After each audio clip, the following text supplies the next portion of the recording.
Perkenalkan, kami dari kelompok 110 Padukuhan Tengger KKN 77 Universitas Atmajaya Yogyakarta akan mempresentasikan salah satu program kerja kami, yaitu kumpulan buku saku yang nantinya dapat berguna bagi masyarakat dan membantu kehidupan masyarakat. Salah satu buku saku yang telah kami siapkan yaitu mengenai proses pendaftaran tanah. Tanah merupakan hal yang sangat penting dan berpengaruh bagi kehidupan masyarakat. Maka dari itu, pemegang hak atas tanah harus diperjelas dan dapat dipastikan. Kepemilikan tanah yang sah menurut hukum hanya dapat dibuktikan jika tanah memiliki sertifikat yang telah terdaftar di Badan Pertanahan Nasional. Karena masalah sengketa pertanahan sangat banyak dan kerap terjadi. Masalah ini kerap terjadi karena pemilik tanah tidak mendaftarkan tanahnya sehingga tanah tersebut dapat diklaim oleh pihak yang lainnya. Ini mengapa kami mencetuskan program ini, karena kami takut apabila di pedesaan nanti terdapat banyak tanah yang masih belum terdaftar. Tujuan dan arti penting pendaftaran tanah itu sendiri adalah untuk mendapatkan kepastian dan perlindungan hukum. Yang kedua, untuk menyediakan informasi bagi pihak-pihak yang berkepentingan termasuk pemerintah agar dapat memperoleh data dengan mudah. Yang ketiga yaitu untuk terselenggaranya tertib administrasi pertanahan. Syarat pendaftaran tanah: surat tanah yang berupa letter C, akta jual beli, akta hibah.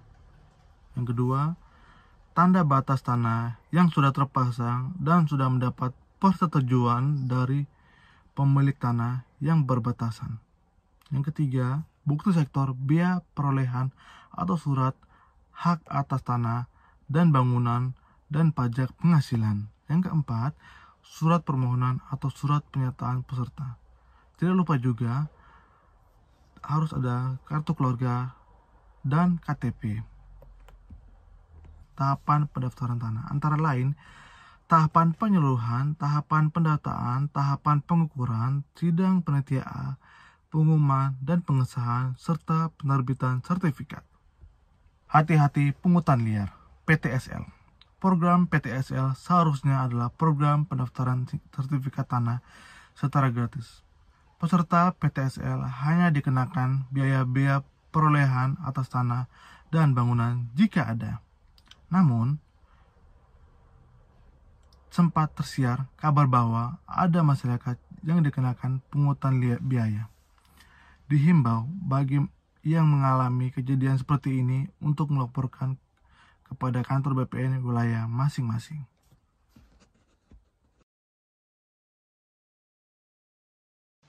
Halo, perkenalkan, nama saya Theodor Nevi Himawan Mekomana dari Prodi Teknik Sipil UAJY KKN 77 bersama rekan saya Hani akan menjelaskan proker buku saku kami. Kami membuat buku saku berisikan sistem penampungan air hujan. Yang seperti kita ketahui, air hujan merupakan kebutuhan dasar manusia yang memiliki peran yang sangat penting bagi kehidupan kita. Namun, nyatanya jumlah air yang terbatas dan semakin banyaknya manusia menyebabkan terjadinya krisis air. Terlebih air bersih. Di daerah tertentu, musim kemarau juga meningkatkan krisis ketersediaan air. Masalah ini juga terjadi di Desa Tengger, Gunung Kidul.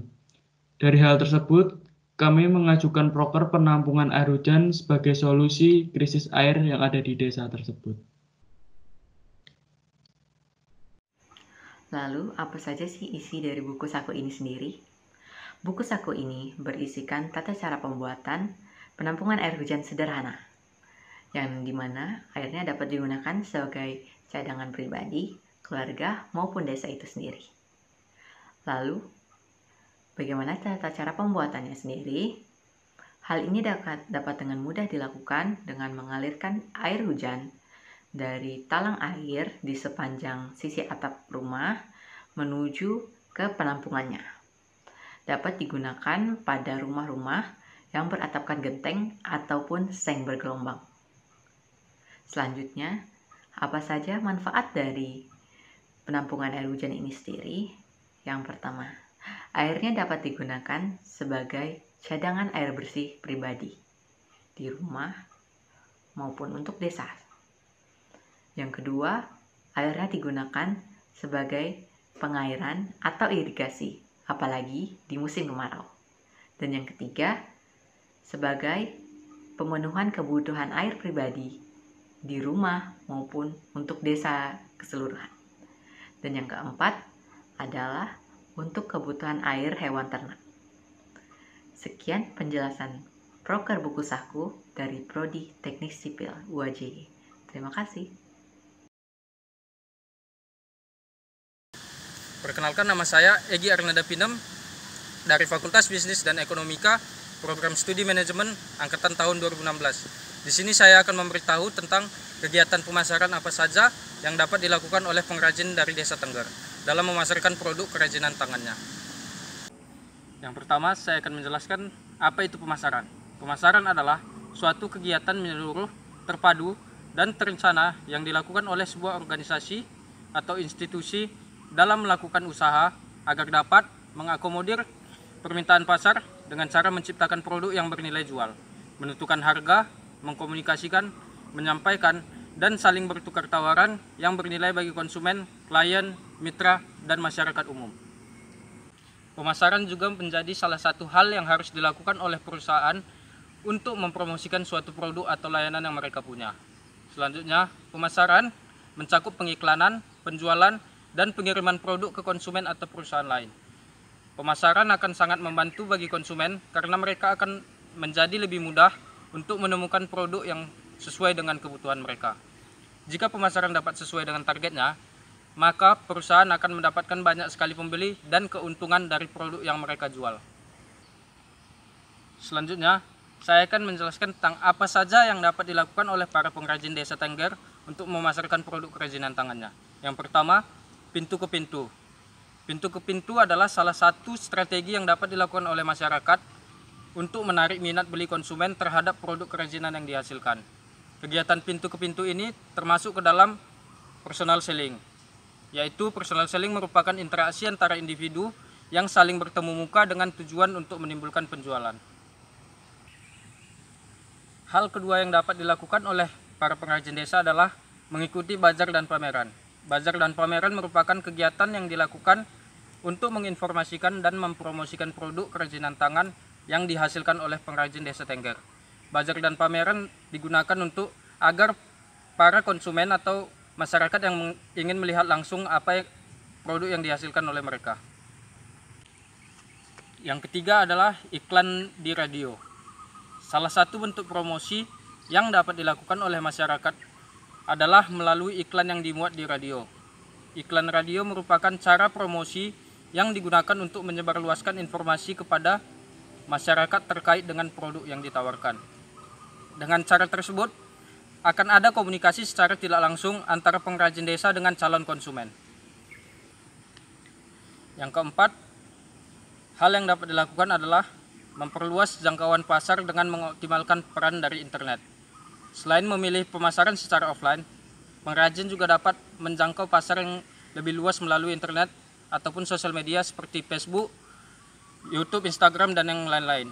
Luasnya jaringan internet dipercaya dapat memudahkan pengrajin desa untuk memasarkan produknya ke pasar lokal, nasional, bahkan mencakup internasional. Hal terakhir yang dapat dilakukan adalah melakukan sistem konsinyasi atau titip jual.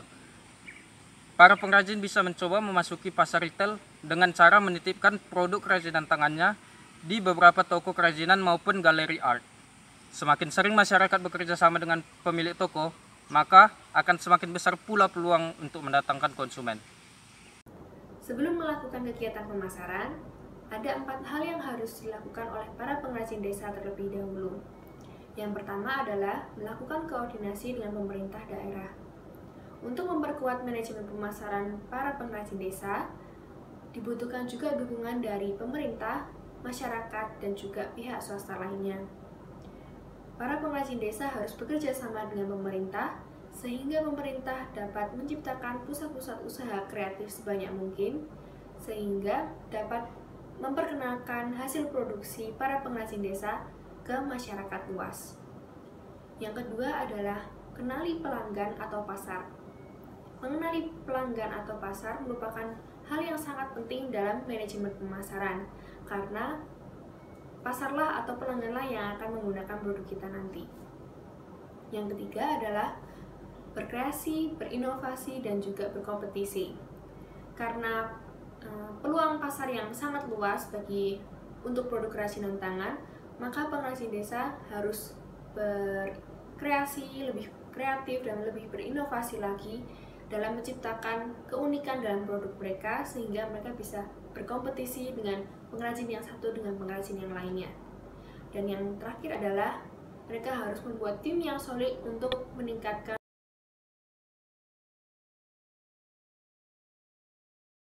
Berikut adalah teknik penggunaan Search Engine Optimization atau SEO menggunakan metode white hat SEO yang dapat digunakan pada penulisan artikel atau pada pasar online seperti Shopee, Lazada, atau Bukalapak. Yang pertama adalah menyisipkan kata kunci pada judul.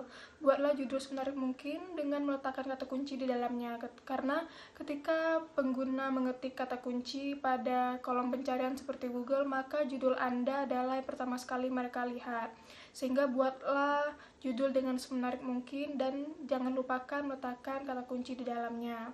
Contoh, misalnya selama ini Anda menggunakan judul kerajinan kayu jati pada penjualan Anda, maka sebaiknya dapat menggunakan kata kunci yang lebih lengkap seperti kerajinan akar kayu jati dari Desa Tengger, karena kerajinan akar kayu jati Desa Tengger merupakan kata kunci yang semakin mengkerucutkan penjualan Anda. Selanjutnya ada meta keyword dan meta description. Meta keyword adalah kata kunci, sementara meta description adalah penjelasan singkat terkait tulisan atau produk penjualan Anda. Untuk deskripsi itu sendiri, Anda dapat menuliskannya sekitar 150 sampai 160 kata. Jadi Anda dapat menuliskan apa yang ingin Anda sampaikan terkait tulisan atau penjualan Anda secara singkat, jelas, dan padat, sehingga ketika orang melihatnya, orang akan dapat mengetahui isinya secara langsung. Selain kata-kata, Anda dapat menggunakan simbol dan angka untuk menarik pengunjung melihat website Anda. Selanjutnya adalah penggunaan heading dan subheading.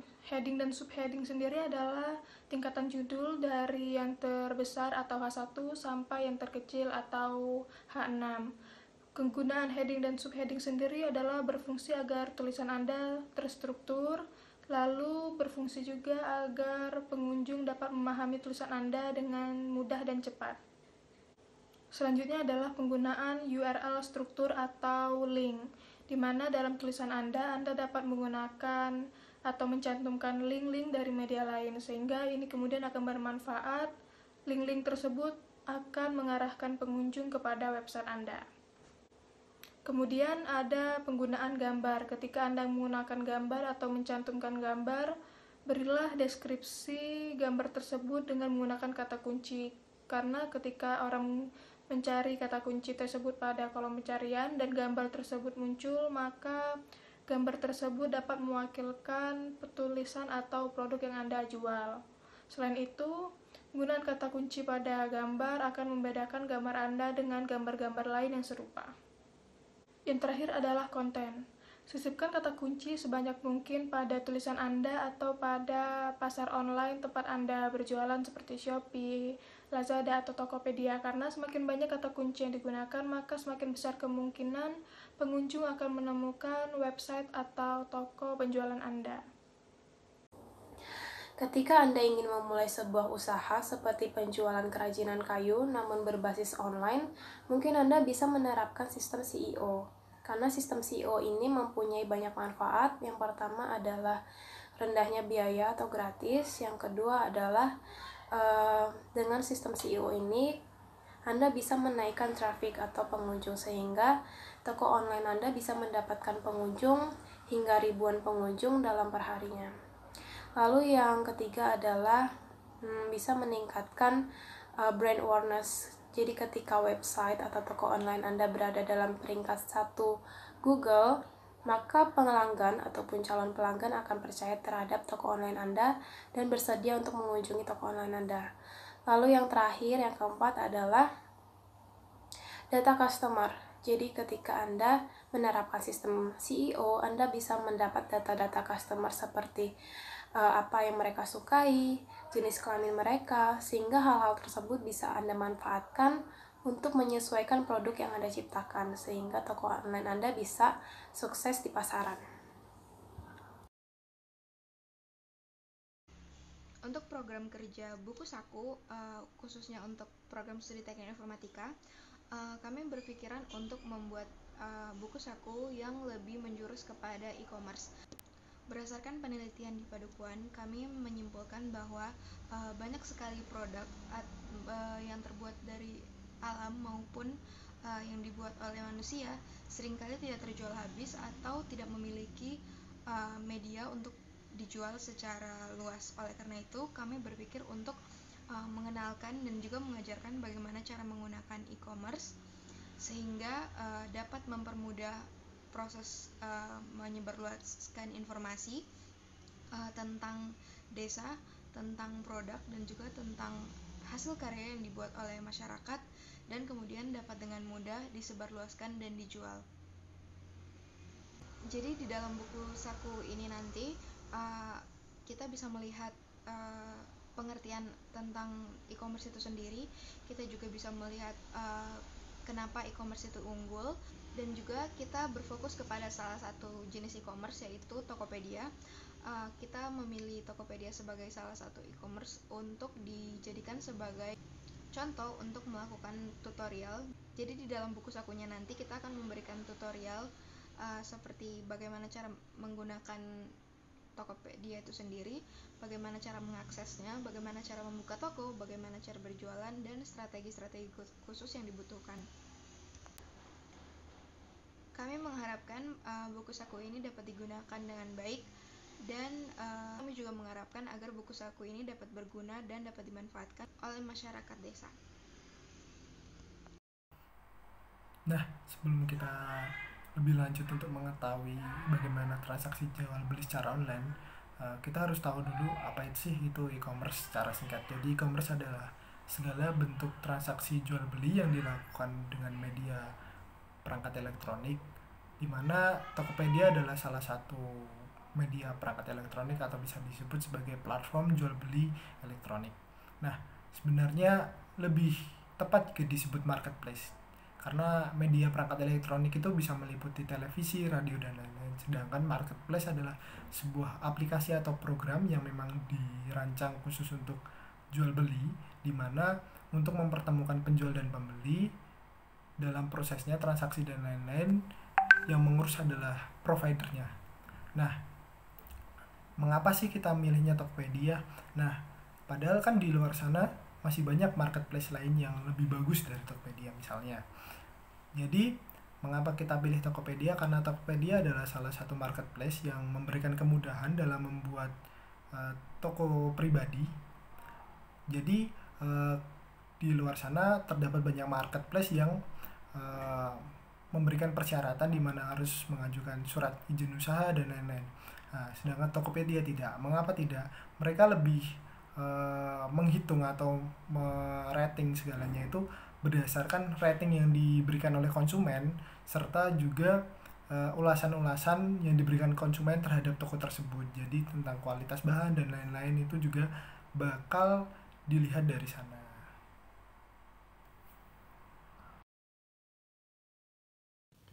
Masalah permodalan di Indonesia bukan merupakan suatu hal yang baru. Pemerintah sudah mengeluarkan berbagai macam kebijakan yang fungsinya adalah untuk menyelesaikan permasalahan permodalan ini. Nah, salah satunya, pemerintah meluncurkan sistem kredit usaha rakyat atau disingkat dengan KUR. Nah, di pembahasan dalam buku saku kali ini akan dibahas apa itu KUR serta manfaatnya yang ditimbulkan oleh masyarakat, yang akan diterima oleh masyarakat. Lalu dijelaskan pula mengenai jenis-jenis kredit usaha rakyat, yang diantaranya adalah kredit usaha rakyat mikro, kredit usaha rakyat retail, dan kredit usaha rakyat TKI. Lalu selanjutnya akan dijelaskan bagaimana tata cara pengajuan kredit usaha rakyat secara umum yang aturannya itu sudah diterapkan oleh bank-bank terkait yang ada di Indonesia. Dan yang terakhir adalah keuntungan dan kerugian dari pengajuan kredit usaha rakyat itu bagi masyarakat. Kedepan, dengan adanya penjelasan ini, diharapkan masyarakat mampu mengenali lebih jauh lagi apa itu kredit usaha rakyat ini. Karena sifatnya kredit usaha rakyat ini dapat membantu permodalan usaha masyarakat di Indonesia. Sekian presentasi dari kami mengenai buku saku yang telah kami siapkan. Semoga buku saku tersebut dapat bermanfaat dan dapat berguna di pedukuhan kami maupun di pedukuhan lainnya. Terima kasih dan selamat menikmati.